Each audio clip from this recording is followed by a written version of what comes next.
I got a good warning for you. I'm very concerned. Very concerned. I'm very concerned that there is a lot of companies getting into the real estate space and they're like, own a fraction of the home.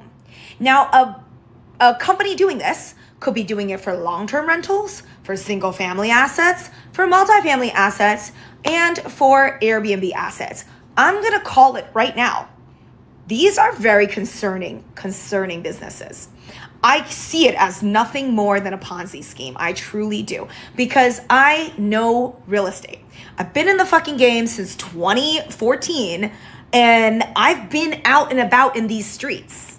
And I know a lot of different markets. I've invested in Aurora, Colorado, in Southeast DC, in Baltimore, in Brooklyn, in Vermont, in Massachusetts, Chelsea, in Southern Vermont, and I've seen a lot of the world. I've seen New York. I know New York very well, New York City very well. I also seen upstate New York. I've had experience with a lot of different locations all around the country because I look nationally when I was doing national deals back when. And the margins are just not there to share in the profitability of a home.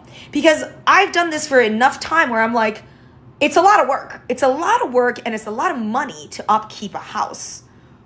You're going to outsource all of your property management to some property management company. And I've also worked with property management companies, and they're not that great and they're not that responsible. And the owner has to get very hands-on to negotiate good prices, to make sure that things are being done properly, that things are being scheduled. All of that is maintenance cost that you need labor, people to go and deliver on. And guess what labor, people means? It means expenses. It means you got to pay for their work, which is an expense. So I'm very concerned about these companies that, like, people are saying Bezos is putting money into buying single family homes. And I'm just like, this is the first step to a Ponzi scheme.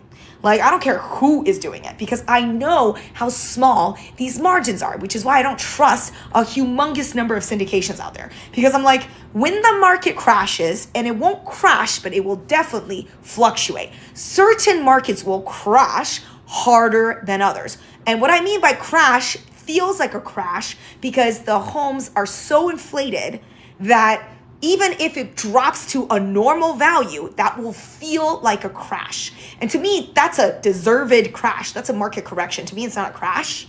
But to them, it's going to be a detrimental crash. So anyone who's invested in a firm like that, you don't have insight into how they're running the day-to-day business. You can't control things. And that's a humongous problem when it comes to real estate.